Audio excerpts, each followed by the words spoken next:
molto bello, molto solido anche, insomma, se non ci... Quindi ho messo...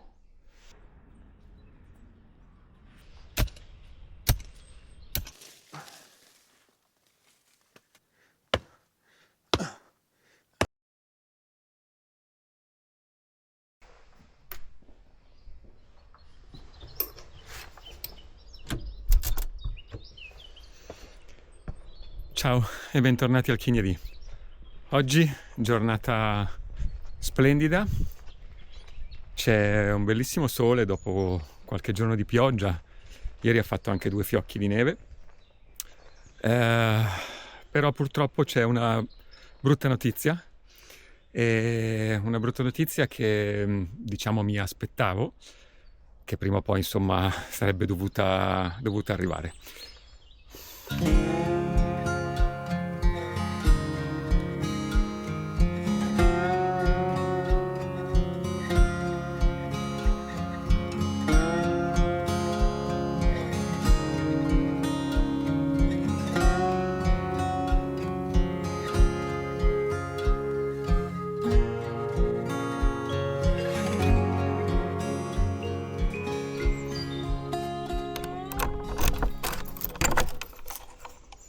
La brutta notizia riguarda questo.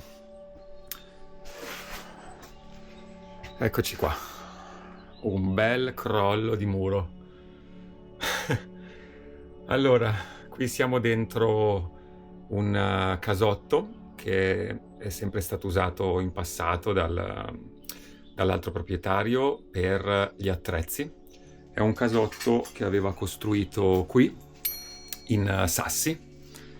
E poi insomma aveva rivestito internamente con legno e mattoni. È un casotto che purtroppo nel corso del tempo ha dovuto affrontare un paio di problemi. Una pietra che è caduta da monte, molto grossa, e che è andata a sbattere proprio qui, sul fondo.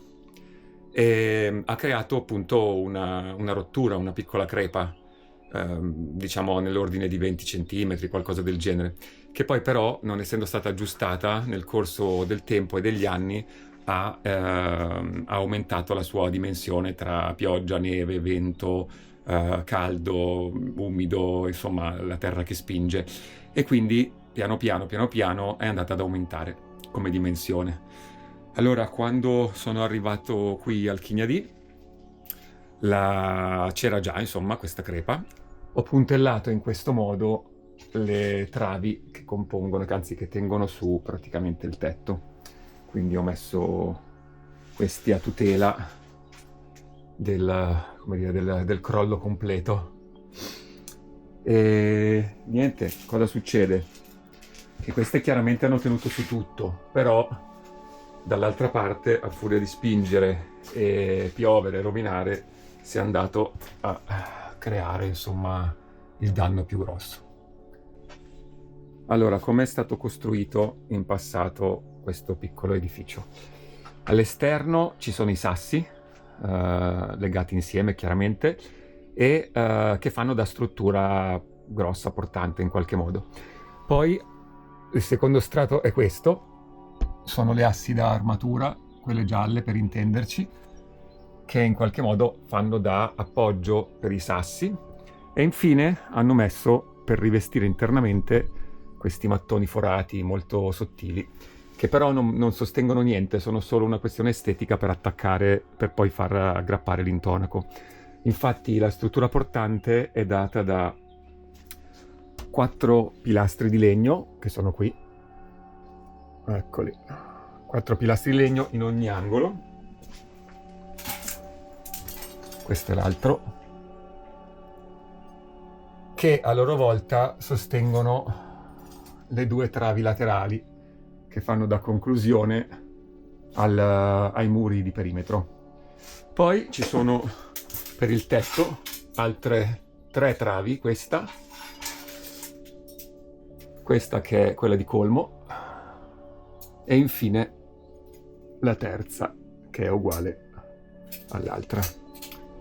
Qui dietro invece c'era un muro misto, diciamo, forati e una gettata armata che in qualche modo andava a contenere un muretto a secco che piano piano ha spinto, e qui dietro c'è, diciamo, c'è il monte, c'è la salita. Ecco, questa è la struttura. Poi anche le perline del tetto si sono chiaramente rovinate perché flettendosi il muro dietro le ha piegate a loro volta, è entrata l'acqua, ha spostato i coppi e quindi anche queste hanno subito un bel danno. Io poi da sopra ho tamponato mettendo delle altre assi, però diciamo che il grosso era ormai fatto. Dopo probabilmente 20 anni così, è chiaro che senza metterlo a posto si rovina tutto. Ok, ecco qui per esempio si possono vedere altri danni da infiltrazione, e lì la trave marcia. Allora, quindi diciamo che mi aspettavo prima o poi un crollo del genere, perché altrimenti non avrei puntellato. Non me lo aspettavo adesso, probabilmente credo che abbia accelerato, diciamo, questa degenerazione per via delle piogge di questo inverno.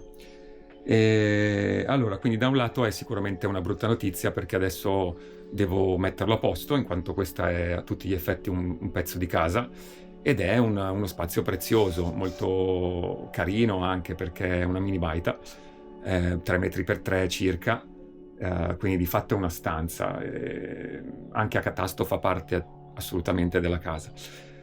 Dicevo, è una brutta notizia, però è anche una piccola opportunità, perché adesso rifacendo questo muro e sanando insomma dove ci sono le altre problematiche, mi troverò con uno spazio che invece di essere vecchio, brutto, puntellato e pericoloso diventerà uno spazio utilizzabile. E da qui poi devo pensare un po' di idee per sfruttarlo, perché chiaramente se mi impegno a metterlo a posto poi cerco di trarne il massimo beneficio. Quindi se avete qualche idea segnatemela nei commenti se vi fa piacere, perché prendo volentieri spunto. Per ora diciamo le possibilità, gli scenari sono da quelli più utili a quelli più come dire, divertenti e affascinanti, per cui in un 3x3 potrei farci semplicemente un'altra stanza, per cui anche per dormire, volendo per ospitare, oppure una cucina esterna o qualcosa del genere. La più accreditata è quella che per adesso mi ispira di più, è creare una zona che abbia, cioè una stanza insomma, da lavoro, che abbia quindi uno spazio per la falegnameria e uno spazio per l'apicoltura.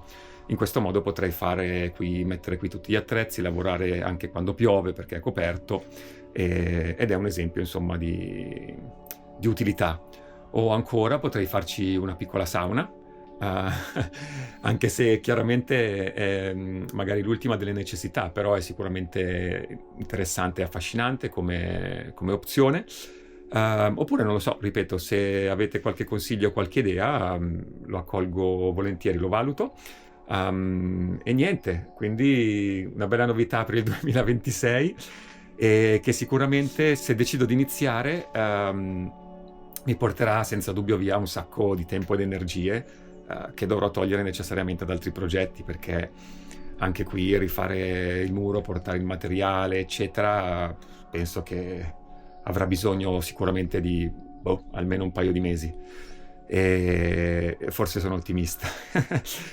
Però devo dire che, a parte il dispiacere iniziale, questo evento ha risvegliato un po' anche delle idee, delle possibilità, dell'interesse verso questo spazio che al momento era utilizzato praticamente per niente, perché da quando ho puntellato ho svuotato tutto e qui dentro ci sono solo un po' di macerie, qualche sacco di sabbia, di malta, di cemento che così non prende acqua e nient'altro, ecco. Quindi sicuramente è una parte nuova, interessante di questo progetto. Vediamo un po' come si sviluppano le cose. Insomma, qua non ci si ferma mai, ogni giorno c'è un imprevisto e una novità. Vi faccio vedere anche da fuori com'è. Diciamo sia il casotto che in questo momento è strutturato così. È molto carino se si può notare. Ha insomma porta, finestra, muro con i sassi, e quindi era un peccato insomma lasciarlo andare. Questo è un muro appunto molto bello, molto solido anche, insomma, se non ci fosse andato contro quel masso caduto da monte probabilmente avrebbe retto altri 40 anni. Invece la parte che appunto ha subito maggior danno, l'unico danno, è proprio questa dietro, che adesso vi faccio vedere. Eccola qua. Questa è la parte posteriore. È chiaro che essendo crollato il muro sono venuti giù i sassi e insomma anche pulirlo non sarà proprio la cosa più facile del mondo, però tempo al tempo.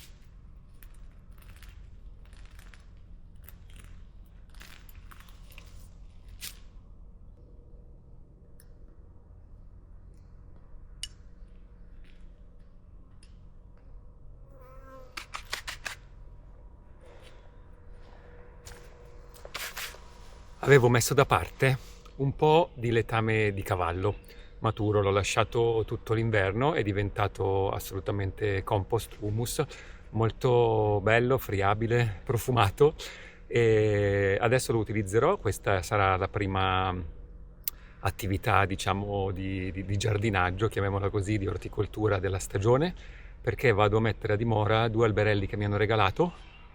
Uno è un corbezzolo, quindi il frutto a bacca un po' particolare, e l'altro è un nocciolo che invece è tipicamente di questa zona. Quindi prendo un secchio di letame maturo e lo porto su nel secondo frutteto, perché qui c'è il primo con 12 alberi che ho messo piano piano negli anni qui in Baita Chignadì, e sopra ce n'è un altro con 6 alberi. Con questi due vado a 8, in totale 20, e il mio frutteto è completo, anche se ho una mezza idea magari di prendere anche un melocotogno e qualcos'altro.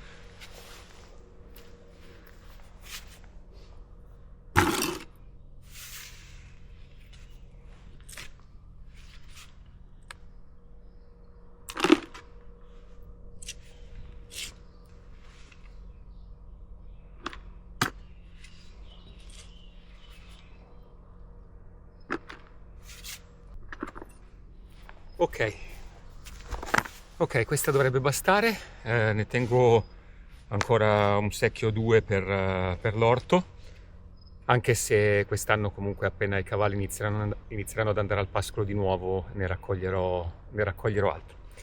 È molto bello perché non si fa nessuna fatica qui, sia nel terreno, che forse è un po' ghiacciato adesso, però in generale è morbido e friabile, e sia chiaramente nel compost ancora di più.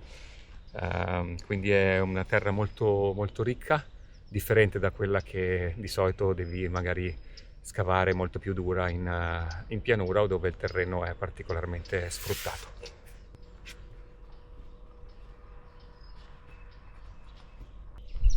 E ora è il turno degli alberi.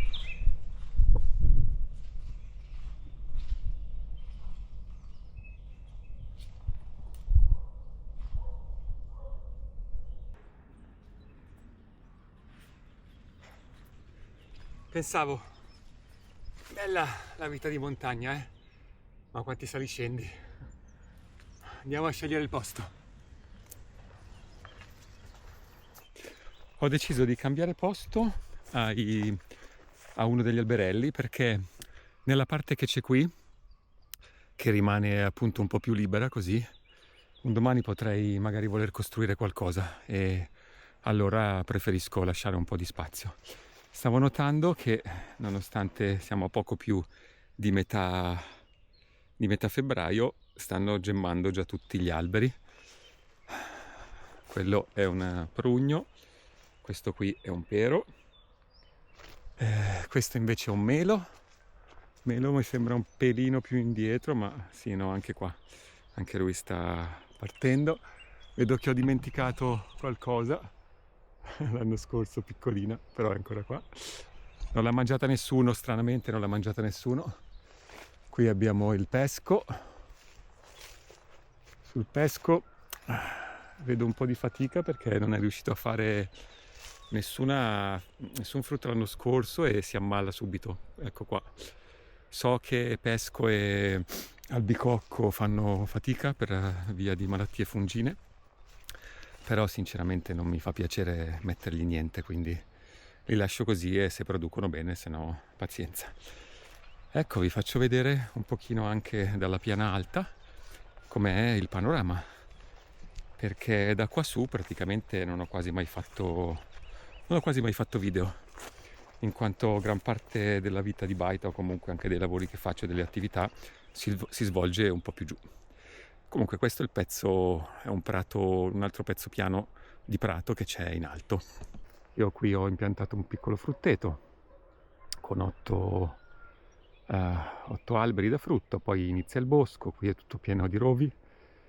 Qui c'è un bellissimo ciliegio selvatico dove è anche un fico, dove ho messo un tavolino perché qualche volta è piacevole venire qui e insomma godere di questa vista stupenda.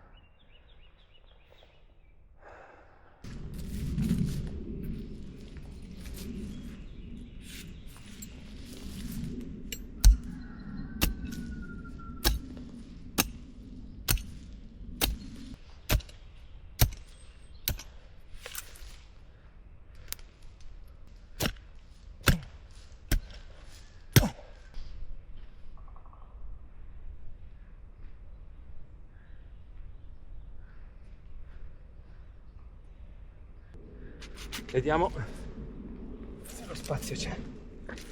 Ok.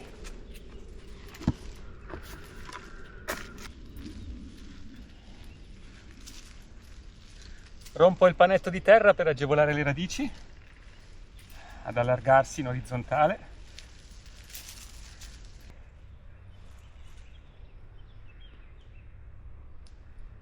Metto giù un po' di concime, metto sia sotto che ai lati.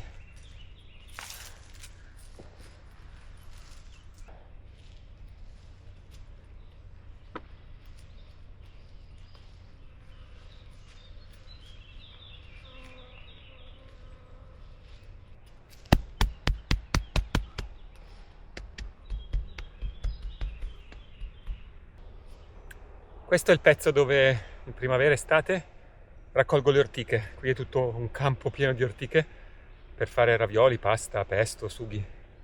E diciamo che dovrò stare un po' più attento avendo piantato questi 2 alberi per non insomma rovinarli, perché questo è il primo anno che sono a dimora e sono un po' più delicati.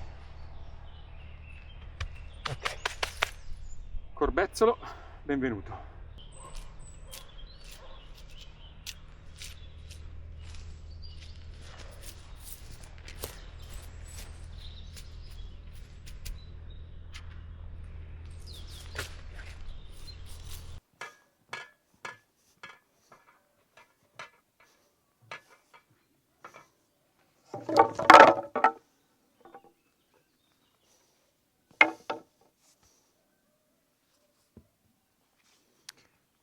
Allora, devo cambiare destinazione a questo spazio che prima era utilizzato qui come legnaia, qui come deposito di letame e qui invece come piccola coltivazione. Ho fatto le fave l'anno scorso.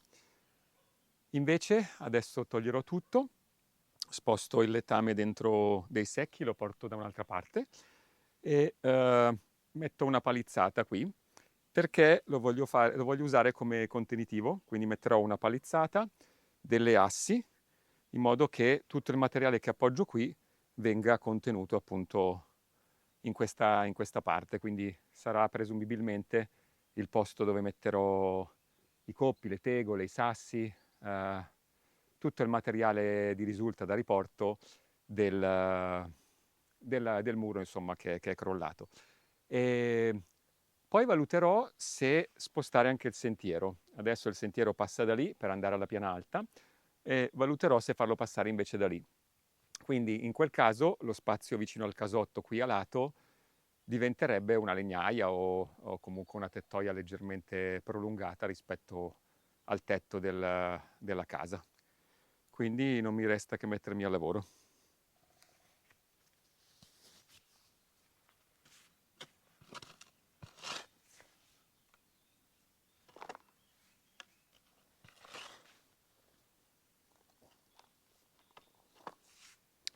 Cerco di recuperare quanto più possibile di questo terreno perché è un terreno davvero molto fertile, è friabile, è ricco di nutrimenti e sarebbe un peccato insomma seppellirlo tra le macerie, ecco.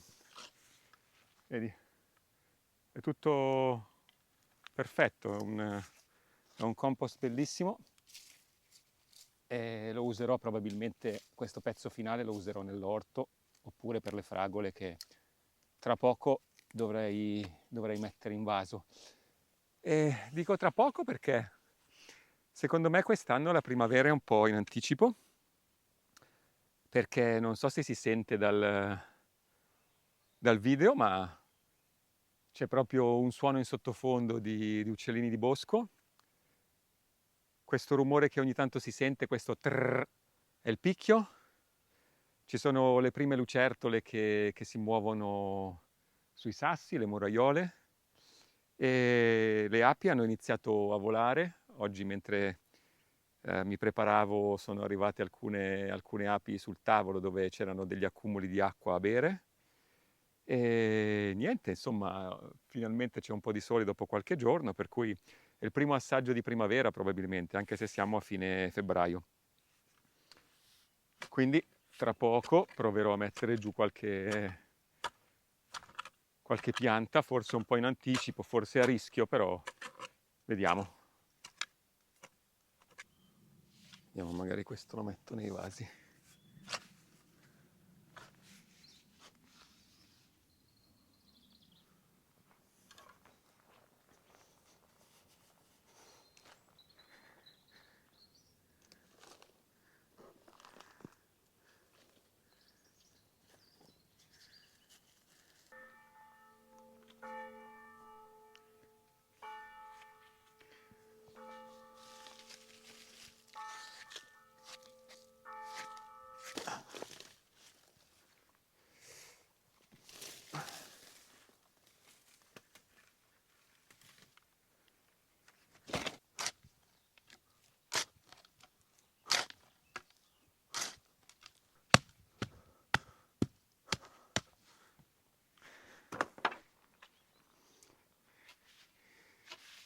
Allora, l'idea è quella di piantare questi pali qui, così, non molto distanti tra loro, in modo che siano più robusti come struttura contenitiva, e di appoggiare qui delle assi, così da alzare la possibilità, da incrementare la possibilità di appoggiare temporaneamente materiale.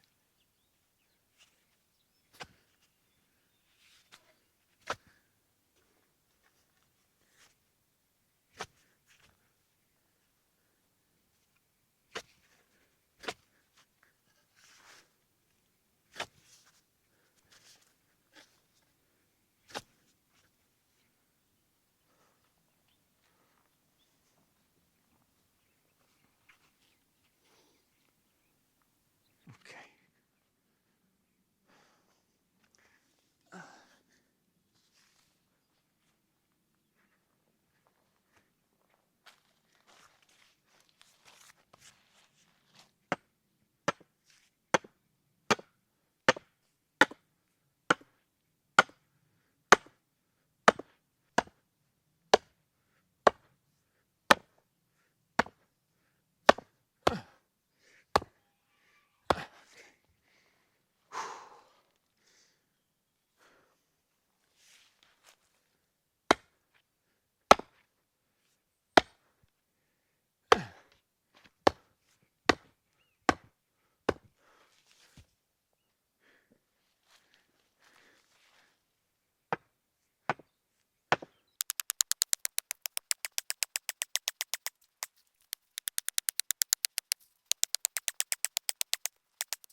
sono avanzati alcuni bulbi di tulipano che avevo preso ad Amsterdam qualche anno fa.